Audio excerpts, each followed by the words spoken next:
I think the budget making process has always been nuanced and it has been improving with the passing year. I would attribute the improvement largely to discussions with stakeholders. Increasingly, government, right through the ranks, are open to discussing suggestions from the industry and all important stakeholders. I think that's sign of matured system of governance. As far as expectation goes, I think India is in a good spot, in my opinion, because it has a large consuming market and it has enormous headroom for investments. I still feel infrastructure has miles to go. It's an underserviced sector because not very many players dominate that sector. Infrastructure, the key is to finish projects on time and within cost. And fortunately, I represent a company which does both consistently over so many years now.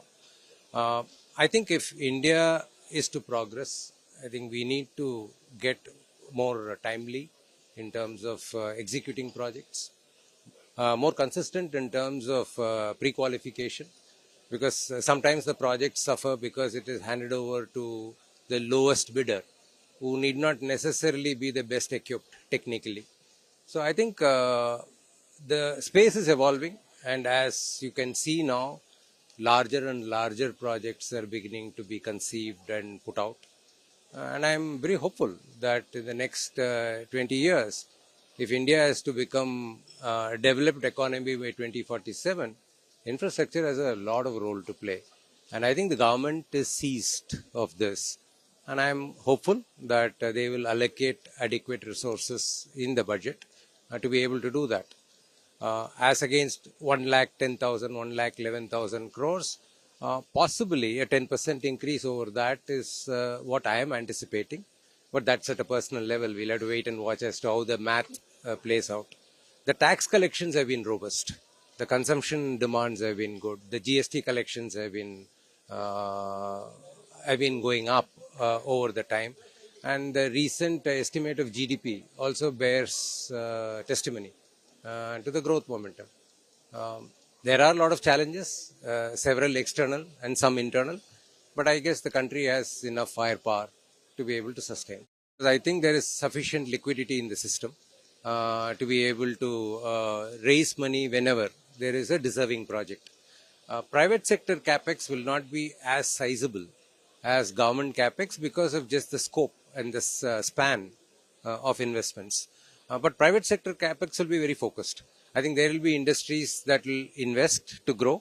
We've been seeing that happening in the automobile industry, in the construction equipment industry, steel, for example. And I think minerals and metals will do well. I think semiconductor, electronics industry will do well. So there are some sectors which are actually investment prone. They will actually play along and complement the investments the government has to make. So I'm not really worried about crowding out of private sector asset because of the liquidity in the system. I think so long as we have a balance between pre-qualifying, technical competence and pricing capability, I don't think it can be one to the exclusion of other. It has to be balanced. There is a qualitative based pricing mechanism that the government has been advising all its departments to follow, which means that the pre-qualification is not purely L1. It is weightage to merit for completion as well as weightage to the price competitiveness. So as long as this balance is maintained, I think good companies should emerge L1 in most of the good projects. See, I think the order book is the other side of the coin on investment, so I think order book will grow. As far as resources are concerned, it's a challenge. For the simple reason, I think construction is not a favored occupation today, considering the opportunities that are available. And secondly, I think with the government pushing the schemes such as local employment for 100 days, 125 days, and schemes such as those, is making people think twice before they uproot themselves from their place of nativity to another distant corner.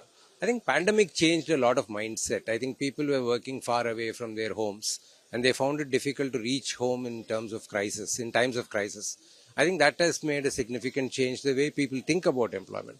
So the best antidote to that would be to take projects more closer to their places of residency, which means you'll have to go deeper into the country, which is what I think the government is doing, which is what all of us are also trying to do. I think it's a good problem to have because we are trying to solve for growth and not for survival. And I think we will find a solution.